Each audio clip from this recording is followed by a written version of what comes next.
diversity is, a lot of people think about it primarily as race and gender, orientation, but it's much bigger than that. It can be background experience, okay?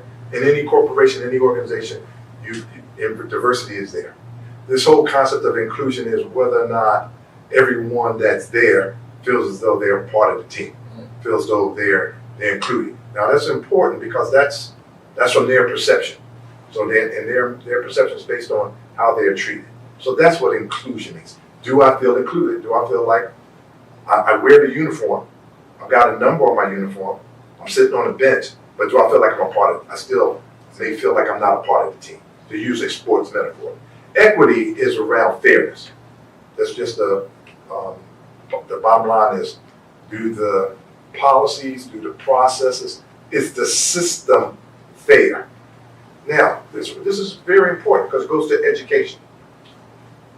The system is the system, but it has impacts. It has results and impacts that show up for one group differently than it does for other groups, whether or not that was the intention or not. So in my line of work, which is diversity, equity, inclusion, I try to get companies to first, let's make sure we've got, if you want to get your fair share of talent, you have to realize and accept that that's primarily going to be women and people of color.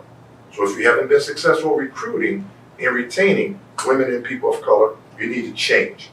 Once they are there, if you want to keep them, you better make sure that they feel as though there's a future for them. When they look up to the C-suite, do they see people that look like them? Is this a place where I can be all that I can be? If they don't, they're going to leave. Particularly people that we describe as millennials. In any company, that's where your highest turnover is. Equity is, are your HR processes, policies, procedures, how you treat people. A supervisor, does he come in and only speak to certain people? Whether it's by intent or not, the impact is, I noticed that you only go to lunch with certain people, you only speak to certain people. That may, your intent is not to exclude me, but your actions, this is the way it makes me feel. It just doesn't feel fair. So a lot is perception. Unfortunately, there's perception, and then there's some facts. The problem is the gap. How big is the gap? My job is closing the gap between people's perceptions and realities. It may not be dissimilar to what we've heard about education. What you've heard is this gap in outcomes. It is no. Let's just say this. Some of the data and some of the things they shared about reading grade levels and performance level, companies turn to me. You know what the first thing they say? Oh, we can't find qualified people of color and women. And what they're saying, and then of course when they are off camera, what they'll talk about is, well, they're not coming to us with the skills, and some of the deficiencies are not the deficiencies that come from their degree. We're talking about basic deficiencies. We're talking about work ethic. We're talking about communications. We're talking about,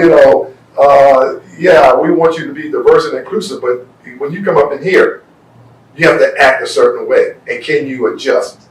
Can you, function in a setting where you have different people, different backgrounds, and different perspectives, or can you only function in an area and in an environment where there's people that you're comfortable with? So it shows up.